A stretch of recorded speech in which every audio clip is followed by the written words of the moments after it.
the risk of ISIS resurgence in Syria after the collapse of President Assad's regime. National Conference on summarizing party building work for 2024 and implementing tasks for 2025. GHN remains in top 10 for FDI attractions in 2024. You are watching today's news on NTV channel. My name is Ha Zhang, your host. Experts are concerned that the self-proclaimed Islamic State could exploit the power vacuum following the collapse of the Assad regime to rise again, creating instability in Syria and the region.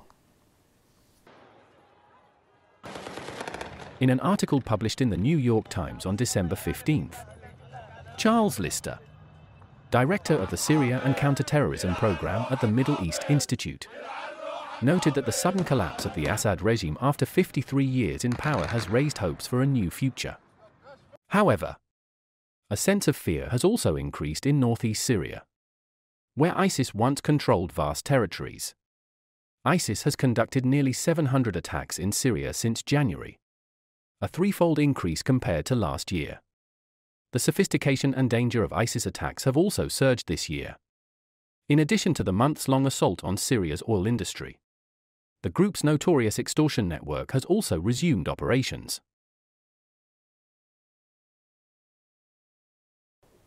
On the evening of December the 14th, Ukrainian President Zelensky stated that Russia has begun deploying North Korea's soldiers in the Kursk region.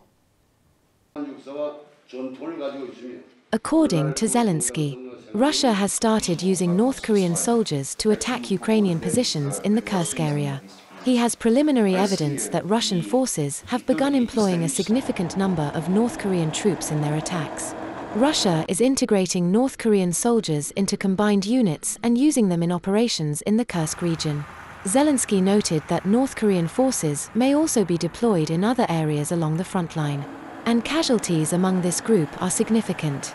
Earlier in November, Zelensky reported that 11,000 North Korean troops were present in the western Kursk region of Russia and had already suffered losses. This morning in Hanoi, the National Conference on summarizing the work of organizing and building the party for 2024 and implementing tasks for 2025 took place. In 2024, the entire sector of organizing and building the party completed a significant amount of work. The sector actively and comprehensively implemented resolutions on party building and rectification, as well as the construction of the political system. Notably, there was a timely recommendation to summarize Resolution number 18 of the Central Committee, organizing the apparatus, streamlining personnel in conjunction with restructuring the staff of civil servants in the most urgent and decisive spirit, creating high consensus and unity among officials and party members. General Secretary Talam outlined several important tasks for party building in the upcoming period. He particularly emphasized that effective implementation cannot be achieved without the role of the heads of committees and organizational units. Coming up next are some updated news. This morning, in Vinh City, Nghệ An province held a solemn ceremony to receive the title of Hero of the People's Armed Forces for the second time and to meet with retired senior military officials on the occasion of the 80th anniversary of the founding of the Vietnam People's Army on December 22. Secretary of the Provincial Party Committee and Chairman of the Provincial People's Committee Nguyen Duc Trung affirmed that inheriting and promoting the glorious traditions of the heroic army of a heroic nation, the armed forces of Nghệ An province have continually grown stronger, achieving many glorious victories and fulfilling all assigned tasks excellently. On behalf of the party and state leadership, General Nguyen Tan Quang, Chief of the General Staff of the Vietnam People's Army, presented the title of Hero Unit of the People's Armed Forces for outstanding achievements in combat and combat support, contributing to the cause of building socialism and protecting the fatherland to the Nghệ An Armed Forces.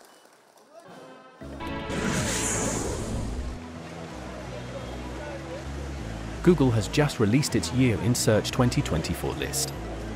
revealing that 8 out of the top 10 most searched travel destinations are famous landmarks in Vietnam. This reflects the growing interest among Vietnamese people in domestic tourism. The list includes prominent keywords such as VNHHY, high in A with grave LT, array with grave NNG, and CNSN in CNTH. These domestic destinations stand out for their stunning natural landscapes and numerous attractive experiences. The dominance of domestic tourism in search trends indicates an increasing appreciation among Vietnamese for the beauty of the country.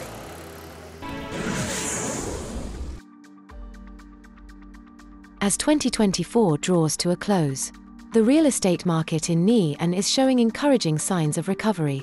Transactions are increasingly centered around genuine demand, with investors adopting a more cautious approach in selecting promising areas and ensuring competitive pricing. In particular, Vinh City, the central hub, has seen slight price increases and more fluid transactions, driven by infrastructure enhancements and urban planning, especially following the merger of Qua Lo with several communes in Nguy Loc. The market is stabilizing, reflecting a growing emphasis on real estate fundamentals rather than short-term speculation. Looking ahead to 2025, Vinh City is expected to introduce nearly 1.200 new apartment units and 700 social housing units, contributing to a more stable supply and addressing the genuine needs of the market.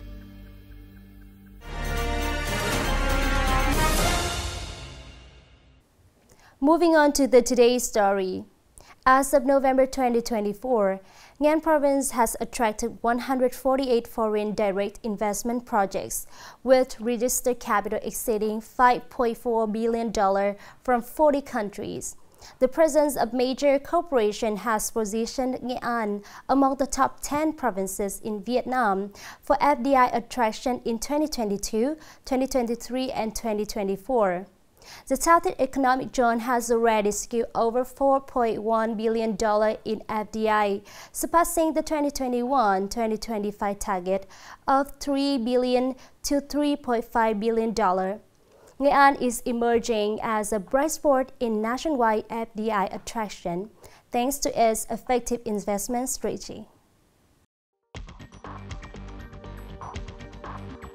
Since 2019, Nghệ An province has systematically developed platforms and ecosystems to attract investors, focusing on 5 key readiness areas: planning, essential infrastructure, investment sites, human resources, and investor support, promptly addressing any investment-related challenges. Investment promotion has never been more prioritized and innovative than in recent years, with activities integrated into the province's foreign relations in Europe, Australia, and Northeast Asia, targeting high-potential countries like Japan and China. The province is committed to creating favorable conditions for attracting investors by synchronizing infrastructure in the Southeast Economic Zone and industrial parks. The province's guiding principle is to ensure readiness from the early stages through project implementation, viewing the investors' challenges as the province's challenges. A noteworthy aspect of Nghệ An's investment attraction efforts is that major investors often invite additional partners and increase their investment capital. There have been 53 projects that adjusted their capital, totaling nearly 35 trillion VND, about $1.4 billion, with 30 foreign direct investment (FDI) projects accounting for over 33 trillion VND. After the silicon and semiconductor manufacturing plant at Hoang Mai 1 Industrial Park commences operations by the end of this year, Runagy will continue to expand its investments in Nghệ An, aiming to establish the region as the largest solar equipment manufacturing hub in Vietnam and the surrounding area. In 2025, Nghệ An faces important tasks to accelerate and break through.